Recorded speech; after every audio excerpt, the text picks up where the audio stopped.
The price of ignorance. The conference hall on Station Arcturus Prime was built to impress.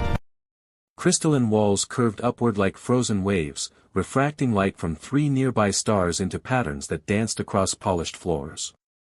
Ambassador Chen stood at the observation deck, watching ships arrive through the dimensional gates. Some brought diplomats hoping to secure trade agreements. Others brought warriors seeking alliances.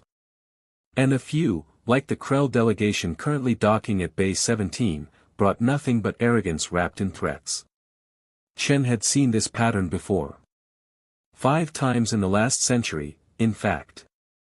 Different species, different ships, different excuses, but always the same fundamental mistake. They looked at humanity's extended hand and saw weakness instead of wisdom. They mistook patience for cowardice. And they always paid the price. The Krell ambassador entered the hall with the subtlety of a supernova. General Throck stood nearly 3 meters tall, his exoskeleton gleaming like polished obsidian. 4 arms crossed over his broad chest while his mandibles clicked in what Chen recognized as contempt. Behind him marched 6 soldiers, each one bred for intimidation, each one radiating hostility that made the other delegates shift uncomfortably in their seats. Chen remained still, hands clasped behind his back, expression neutral. He had learned long ago that reacting to these displays only encouraged them. Better to let them exhaust themselves with posturing before reality came knocking. Throck stopped 3 meters away, close enough to tower over Chen but far enough to maintain the illusion of diplomatic distance. His compound eyes fixed on the human ambassador with unwavering intensity. The Krell Dominion has reviewed humanity's proposal, Throck announced, his voice carrying across the chamber through implanted speakers. We find it inadequate. Your border colonies encroach on territory we have claimed. You will withdraw from 17 systems immediately, or we will remove you by force. Murmurs rippled through the assembled delegates. The Vexery Trade Minister whispered urgently to her aide. The Thrumian observer leaned forward, antennae quivering with interest. Chen noticed his old friend Ambassador Kelver in the back row, the insectoid diplomat making a subtle gesture with one of his 3-fingered hands. The universal sign for here we go again. Chen smiled. Not broadly, not mockingly, but with that particular expression of knowing that came from watching history repeat itself with clockwork precision. General Throck, Chen said calmly, those systems have been inhabited by human settlements for 30 years. We have extensive agricultural infrastructure, research stations, and civilian populations totaling over 4 million people. Surely we can negotiate a compromise that respects both our interests. Throck's mandibles spread wide, revealing rows of serrated bone. The Krell equivalent of a dismissive laugh. Compromise is what the weak offer when they cannot fight. Your settlements are poorly defended. Your people soft. We will take what we desire, and you will accept it, or we will demonstrate why the Krell Dominion has conquered 73 species across 40 systems. Chen's smile never wavered. I see. And you've reviewed the historical records we provided? The documentation of previous conflicts involving human territories? We have studied your military capabilities extensively, Throck replied. Your fleets are small. Your weapons outdated. Your tactics conservative. The Lamarian Empire made you bleed for every meter of space. The Sokovar War lasted 3 years and cost you billions in resources. You are not the military power your propaganda suggests. That's an interesting interpretation of those events, Chen said softly.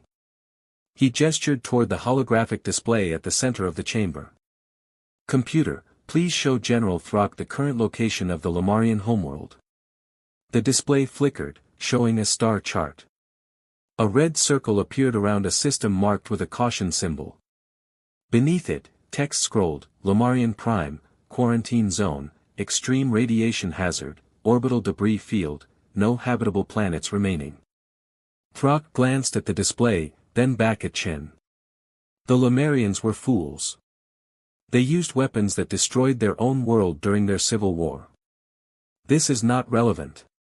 Chen's smile grew slightly wider. Computer, show the date of the Lamarian system's destruction. New text appeared, event date, 3 months after declaration of war against human colonies. Coincidence, Throck said, but Chen noticed the slight shift in his posture. The first crack in his certainty. Computer, show the Sokovar core worlds. The display changed. 7 systems appeared, each marked with the same caution symbols. Beneath them, casualty estimates scrolled past, Sokovar population pre-war, 47 billion. Sokovar population post-war, 3 million. Status, refugee population scattered across allied systems. The conference hall had gone silent. Even the most experienced diplomats looked uncomfortable. The Thrumian observer had stopped taking notes. Kelver had settled back in his seat with the air of someone watching a familiar but still entertaining performance. The Sokovar war lasted 3 years because we spent the first 2 trying to make peace, Chen explained, his voice still calm, still friendly. We evacuated our border colonies. We pulled back our fleets. We offered negotiations 12 separate times. They interpreted our restraint as weakness and pushed deeper into our territory. By the time they realized their mistake, we had already identified every military installation, every shipyard, every command center in their empire. When we finally stopped pulling back, the war ended in 6 weeks. Throck's mandibles clicked rapidly, a sign of agitation Chen had learned to recognize. You expect me to believe humanity destroyed 2 interstellar empires? Your propaganda is transparent. These species clearly destroyed themselves through incompetence. Believe what you wish, Chen replied. But I'm required by treaty law to inform you of these facts before any declaration of hostilities. Consider it a courtesy we extend to all potential adversaries. We don't want anyone claiming they weren't warned. One of Throck's 4 hands clenched into a fist. The Krell Dominion does not respond well to threats, Ambassador Chen. That wasn't a threat, General. Merely information. A threat would be telling you what we'll do if you attack our colonies. But I assume you've already made your decision, so such details would be irrelevant. Chen turned toward the observation window, hands still clasped behind his back. Though I am curious about one thing. Your intelligence officers must have provided you with casualty projections. What did they estimate your losses would be? Throck hesitated for the first time since entering the chamber. His compound eyes shifted slightly, a tell that Chen recognized from dealing with dozens of alien species over his career. Our analysts project acceptable losses in the range of 5 to 8% of deployed forces. A standard calculation for conquest of primitive colonies. And how many ships are you deploying? The Third Fleet. 400 vessels. More than sufficient. Chen nodded slowly. I see. And did your analysts factor in our doctrine of proportional escalation? Explain this term. It's quite simple, really. When attacked, we respond with force proportional to the threat. If you send 400 ships against our colonies, we'll assume you're sending more behind them. We'll calculate the maximum force you can deploy, add a safety margin, and respond accordingly. It's a very efficient system. Prevents misunderstandings about our intentions. Throck's posture shifted again, more noticeably this time. You would not dare escalate to full war over border colonies. The cost would be prohibitive. Chen turned back from the window, and his smile had finally faded. What replaced it was something colder, something that made even the other human delegates in the room shift uncomfortably. General Throck, let me be absolutely clear. We don't fight wars over territory. We fight wars over principles. And the principle is this: when you attack humans, anywhere, for any reason, you have declared war on all of humanity. There are no limited conflicts. No negotiated settlements after the first shot is fired. No conditional surrenders. You either win completely, or you lose everything. The chamber had become deathly quiet. Even the environmental systems seemed to have paused, waiting for Throck's response.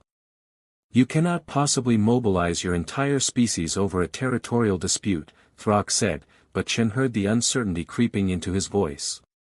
We can, and we have, and we will. Chen's tone remained calm, almost gentle, like a teacher explaining a difficult concept to a struggling student. That's what the others never understood. They saw our small standing fleets and assumed that was the limit of our power. They didn't realize those fleets exist solely to buy time. Time for the real response to arrive. What response? Every human colony, every station, every settlement in space maintains emergency protocols. When war is declared, civilians evacuate to designated safe zones. Military reservists report for duty. Industrial facilities convert to war production. And most importantly, our sleeper fleet activates. Do you know what a sleeper fleet is, General Throck? The Krell ambassador said nothing. Probably not. It's a very human concept. You see, we learned something important during our early expansion into space. Ships are expensive to maintain. Crews are expensive to pay. But ships that never move, that stay in permanent orbit around storage facilities, that require no crews, no fuel, no maintenance beyond basic environmental systems. Those are very cheap. So we built thousands of them. 10,000, to be precise. All sitting in orbital facilities around our core worlds. All loaded with weapons. All waiting for crews that train every month but spend most of their time living ordinary civilian lives. Chen walked slowly toward Throck, closing the distance between them. When you attack humanity, General Throck, you don't just face our military. You face our entire industrial capacity redirected to a single purpose. You face a species that has spent centuries preparing for exactly this scenario. You face 10 billion people who remember every lesson our ancestors learned during wars on Earth, multiplied by the technological advantages of an interstellar civilization. And most importantly, you face a species that has decided that any threat to human life anywhere must be eliminated completely, permanently, and with extreme prejudice. Throck's breathing had become audible, his mandibles clicking erratically. This is madness. No civilization mobilizes its entire population for war. Most civilizations don't. We do. That's what makes us different. That's what the Lemurians discovered when their fleet entered the Sol system, expecting to find Earth defended by our small border patrol. Instead, they found 3,000 ships waiting for them. Not military ships. Converted cargo haulers, mining vessels, research platforms, anything that could mount a weapon and carry a crew. The Lemurians destroyed 800 of them before retreating. We considered it an acceptable trade. You sacrificed civilian vessels. We gave civilians the choice to volunteer. 40,000 crews signed up for every available position. That's another thing about humans, General. When you threaten us, we don't scatter in fear. We gather together. We become more dangerous in groups, not less. It's a very old survival mechanism. One that served us well during our evolution. Chen stopped directly in front of Throck, close enough that the Krell general had to tilt his head down to maintain eye contact. So here's what's going to happen, General Throck. You're going to return to your fleet and transmit this conversation to your superiors. They're going to analyze every word, every historical reference, every implication. Some of them will believe me. Some won't. And then they'll make a decision. Either they'll withdraw their claims on those 17 systems and negotiate in good faith, or they'll attack. If they attack, this conference hall will be empty in 6 weeks. Not because of the war. Because there won't be any other species willing to meet near the Krell Dominion's former territory. Radiation has a way of making diplomatic venues unpleasant. Throck backed away one step, then another. His soldiers shifted uncomfortably, uncertain whether to advance or retreat. Finally, the general straightened his posture, attempting to reclaim some dignity. The Krell Dominion does not respond to intimidation. We will discuss this matter with our leadership and provide a response within one standard cycle. Of course, Chen replied, his gentle smile returning. Take all the time you need. Though I should mention that our emergency evacuation protocols for the border colonies begin automatically once a formal threat is issued. We should have all 4 million civilians relocated within 2 weeks. Just in case your leadership decides that demonstration is more effective than dialogue. Throck turned sharply and marched toward the exit, his soldiers following in tight formation. The doors sealed behind them with a soft hiss, and immediately the chamber erupted in conversation. Delegates clustered together, trading theories and updating their governments. The Vexery Trade Minister rushed toward Chen, desperation clear in her multifaceted eyes. Ambassador Chen, please tell me that was political theater. You cannot seriously be preparing for total war over a border dispute. Chen sighed and moved back toward the observation window. I wish it were theater, Minister Krell. But every word I said was truth. If the Krell attack our colonies, we will respond with everything we have. Not because we want to, but because that's the only response that works.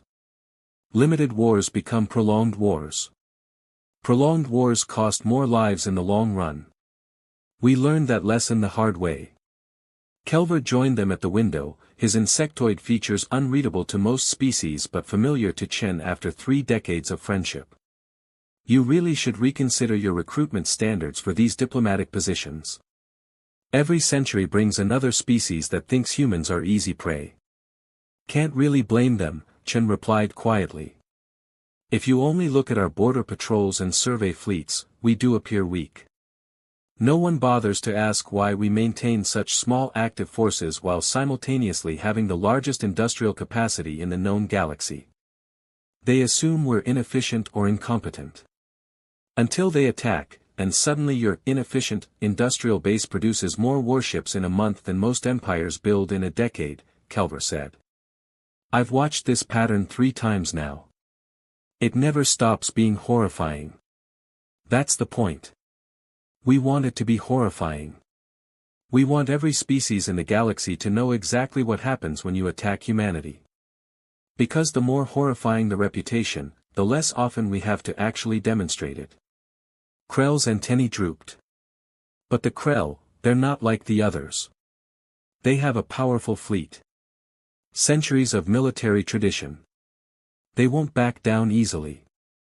Chen turned away from the window, and for just a moment, his diplomatic mask slipped. The weariness showed through, the weight of knowing what was coming, of carrying the responsibility for decisions that would affect billions of lives. I know. That's why I'm hoping their leadership is smarter than General Throck. Because if they're not.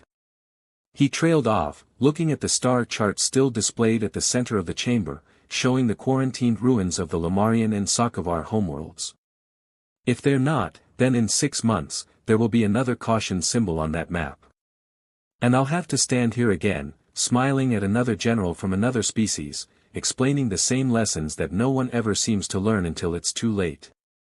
Kelver placed one of his 3-fingered hands on Chen's shoulder. For what it's worth, you give them every chance. You warn them clearly. You provide evidence. If they choose to ignore it, the responsibility lies with them, not you. Does it? Chen asked softly. Sometimes I wonder. Maybe if I found the right words, the right evidence, the right approach, I could make them understand before it's too late. Maybe I'm just not good enough at this job. You are the finest diplomat I've ever worked with, Kelver said firmly. And I've been doing this for 2 of your human centuries. The problem isn't your words. It's their ears. Some species simply cannot imagine that a civilization offering peace might also be capable of overwhelming violence. It contradicts their entire worldview. Chen nodded slowly, then straightened his shoulders and let his diplomatic mask settle back into place. Well, we'll know their decision soon enough. In the meantime, I need to file a formal warning with the Galactic Council and start the preliminary evacuation orders for our border colonies. Just bureaucracy and preparation. The usual routine before everything potentially goes to hell. He walked toward the exit, but paused at the threshold.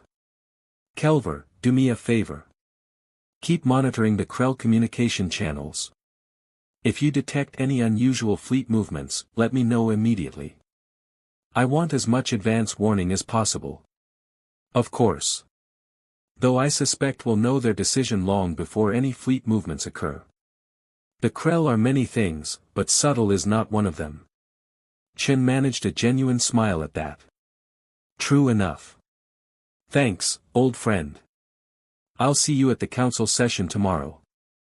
As he left the conference hall and made his way through the station's corridors toward his office, Chen couldn't shake the feeling of dread settling in his stomach. He had meant every word he said to General Throck. Humanity would respond to any attack with overwhelming force. They would mobilize their entire civilization. They would accept nothing less than total victory.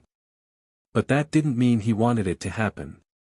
Every war, even those ended quickly, left scars. On the victors, on the defeated, on the galaxy itself. And somehow, despite all the evidence, despite all the warnings, despite the cautionary tales written in radiation-scarred star systems, species kept making the same mistake. They kept seeing humanity's offer of peace as a sign of weakness rather than mercy. The gathering storm. Commander Sarah Okonkwo stood on the observation deck of Station Frontier 7, watching the slow dance of colony ships in the distance. Each vessel carried families, equipment, supplies, everything necessary for human life on the edge of known space. They moved with practiced efficiency, docking and undocking in carefully choreographed patterns that kept the station's 12 major ports constantly active. She had been stationed here for 3 years, overseeing security for 17 colony systems that stretched along the border between human space and the vast unknown. It was quiet work, mostly. Pirates occasionally tested the defenses. Trading disputes sometimes required mediation. But for the most part, her job involved endless paperwork, patrol schedules, and diplomatic meetings that achieved very little. That changed 47 minutes ago when her console had chimed with an incoming priority alert from Earth. She read the message 3 times, not quite believing what she was seeing. Then she read it a 4th time, because protocol required absolute certainty before activating emergency procedures. Formal threat issued by Krell Dominion against human border colonies. Probability of military action, high. Initiate evacuation protocol amber. Civilian transport priority. Military assets secondary. Timeline, 14 standard days. 14 days to evacuate 4 million people spread across 17 systems. 14 days to mothball research stations, dismantle agricultural complexes, and prepare defensive installations for automated operation. 14 days before the Krell decided whether to back down or commit to what would probably be the biggest mistake in their species' history. Sarah pulled up the tactical display, watching the real-time positions of every human ship, station, and settlement in her area of responsibility. Red indicators marked civilian population centers. Yellow showed industrial facilities. Green represented military assets. There was a lot more red and yellow than green, which was by design. Humans didn't militarize their borders. They populated them, developed them, made them valuable enough that abandoning them hurt. But not so valuable that they couldn't be abandoned if necessary. Her second-in-command, Lieutenant Marcus Webb, appeared at her shoulder. He was young for his rank, barely 30, but he had proven himself during a pirate crisis 2 years ago when he had managed to evacuate a mining colony under fire. Sarah valued competence over experience, and Marcus had plenty of the former. Orders confirmed, Commander, Marcus reported. All civilian administrators have been notified. Evacuation shuttles are being recalled from secondary operations. We're bringing in every transport vessel within 3 jumps of the border systems. Good. What's our current carrying capacity? Marcus consulted his datapad. If we pack them tight and ignore comfort regulations, we can move about 40,000 people per day using our existing assets. That gives us 560,000 people evacuated by the deadline. Sarah did the math instantly. That leaves 3.5 million people still in the danger zone. Yes, ma'am. I've already filed requests for additional transport from the core worlds. Response time estimates put the first reinforcement vessels arriving in 4 days. Not fast enough. We need to accelerate the timeline. Sarah pulled up a secondary display showing the commercial shipping routes through the sector.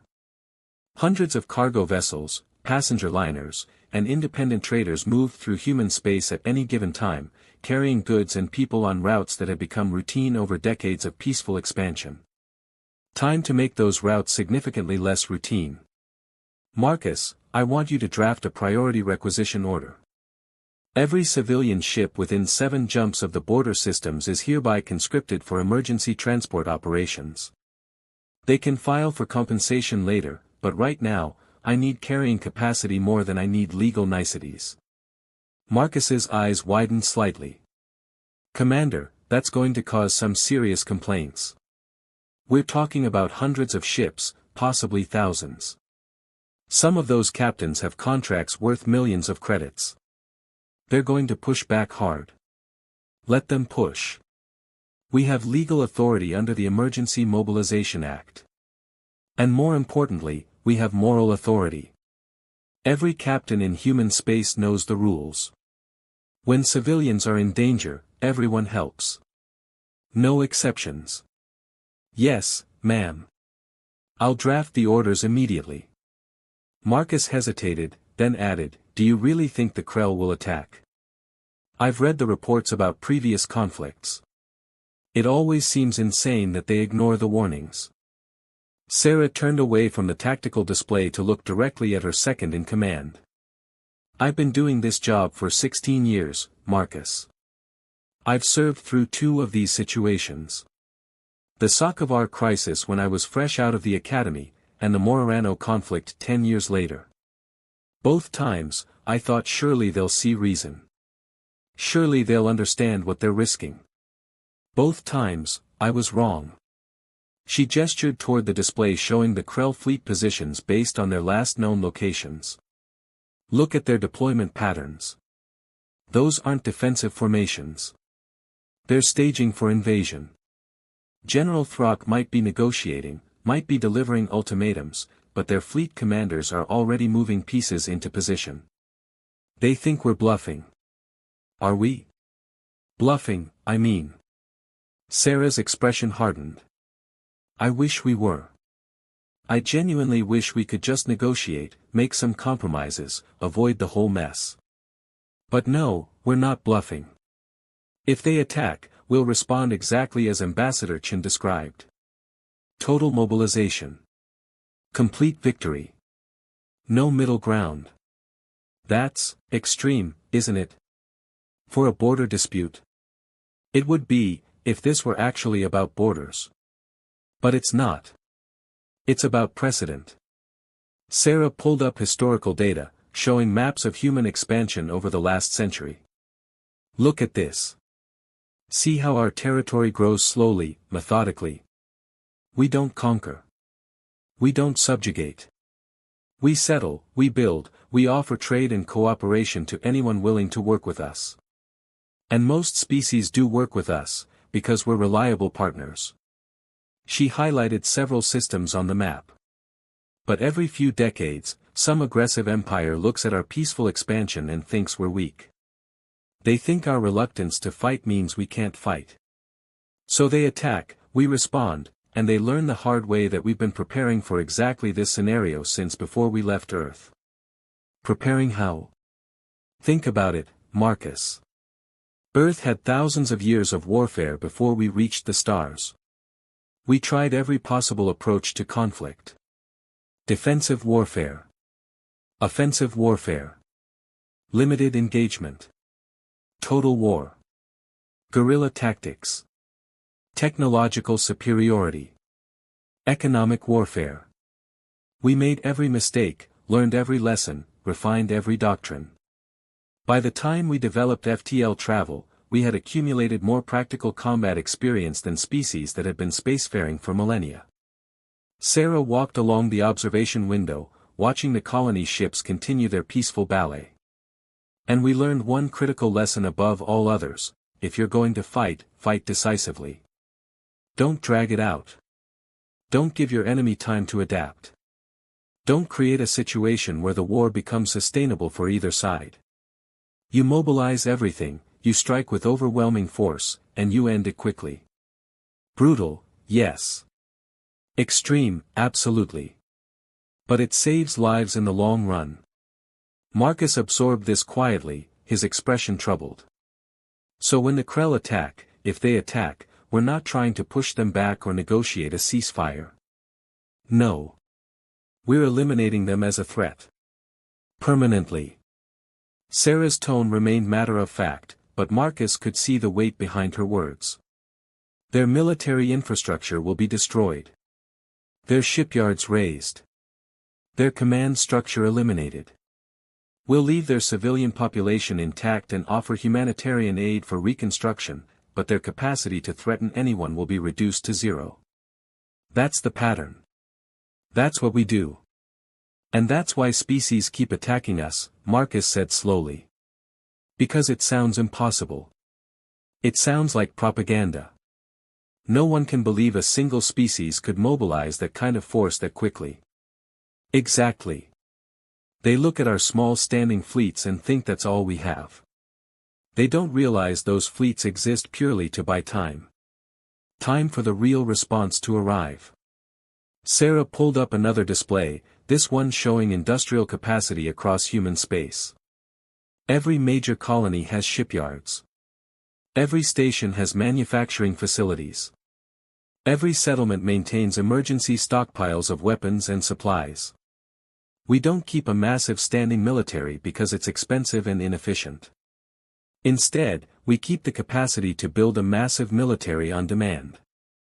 Marcus studied the numbers, and his expression shifted from troubled to awed. That's an insane amount of industrial infrastructure. Most of it's dedicated to civilian purposes. Right now, yes. But watch what happens when I activate the conversion protocols. Sarah entered her command codes and hypothetical orders appeared on the screen. Civilian factories retooling to produce weapons. Cargo ships being refitted with military-grade shields and armaments. Research facilities redirecting their efforts toward tactical applications. Within 6 hours of her theoretical order, human industrial output would shift from peaceful development to war production. Within 72 hours, the first wave of newly built warships would begin rolling out of orbital facilities. Within 2 weeks, the flow would become a flood. The Krell have 400 ships, Sarah continued. That's their third fleet, one of their primary military assets. It probably took them decades to build, years to crew and train, enormous resources to maintain. We could match that number in 18 days. We could double it in 30. And we'd still be dedicating less than 20% of our total industrial capacity to war production. Why don't we just show them this? Demonstrate our capabilities so they understand what they're facing. We do. Every time.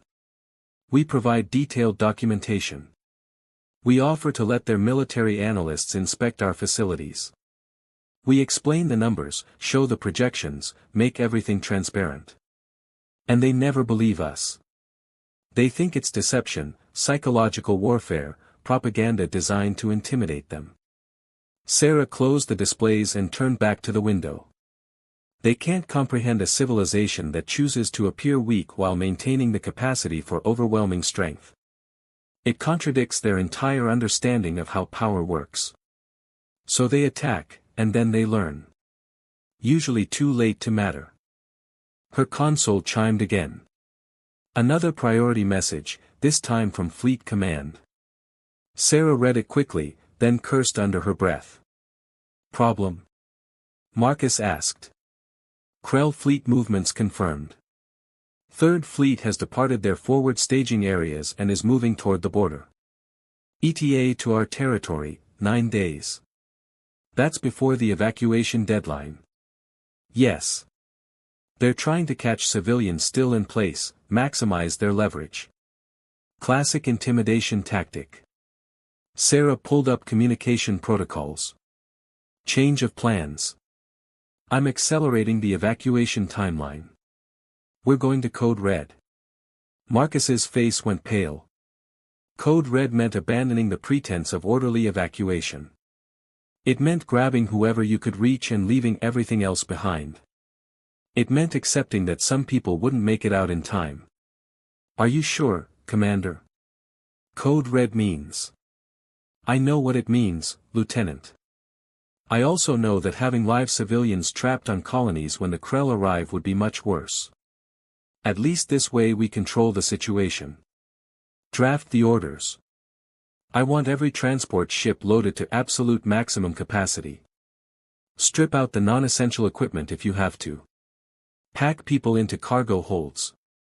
I don't care if it's comfortable, I care that it's fast. Yes, ma'am. Marcus moved to carry out her orders, but paused. What about our defensive installations? If we're evacuating the colonies, do we leave them active? Sarah considered this. The border systems had extensive automated defenses. Orbital weapons platforms, minefield networks, sensor grids, all designed to delay any invasion force and buy time for reinforcements to arrive.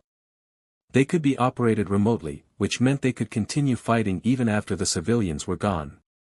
Leave them active and set to autonomous defense mode. Maximum aggression protocols. I want those installations to make the Krell pay for every meter of space they take. But also. She paused, thinking through the implications.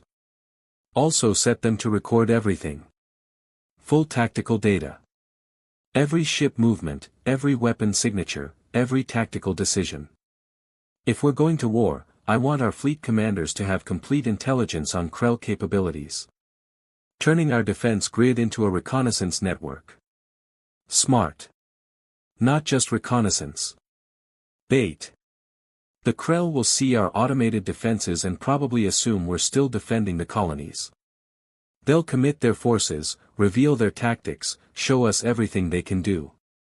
And we'll use that information to destroy them when the real fight begins. Marcus nodded slowly, understanding the cruel efficiency of the strategy. We're sacrificing the defensive infrastructure to learn their weaknesses. Infrastructure can be rebuilt. Lives can't.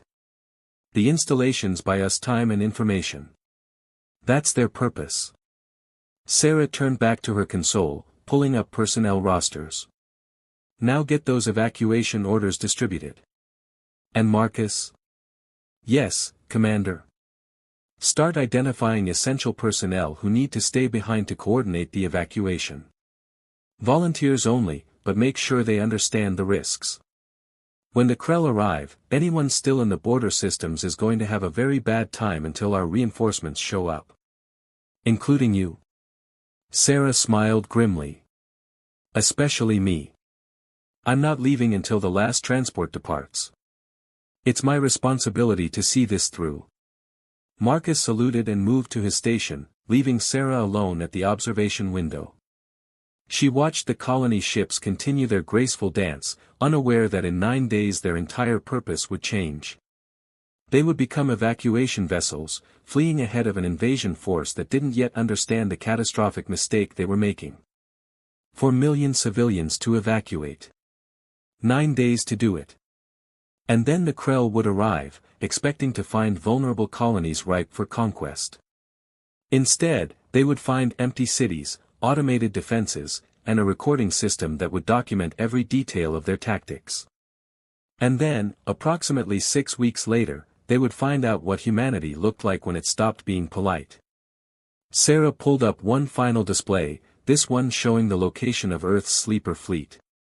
10,000 ships in orbital storage, maintained at minimal cost, crewed by reservists who trained monthly but otherwise lived ordinary civilian lives. Each one was older than most modern warships, some dating back 50 years or more. But age didn't matter when you had numbers, and 10,000 ships would be more than enough to ensure the Krell understood their mistake. If they survived long enough to understand anything at all. She closed the display and began drafting her first evacuation orders.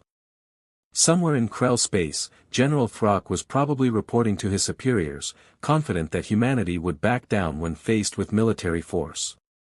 Somewhere in human space, Ambassador Chen was filing diplomatic protests and formal warnings that would be ignored. And here, on the edge of everything, Sarah Okonkwo was preparing to save as many lives as possible before the galaxy learned, once again, why you didn't threaten humanity. The colony ships continued their dance, peaceful and serene, while the storm gathered in the distance.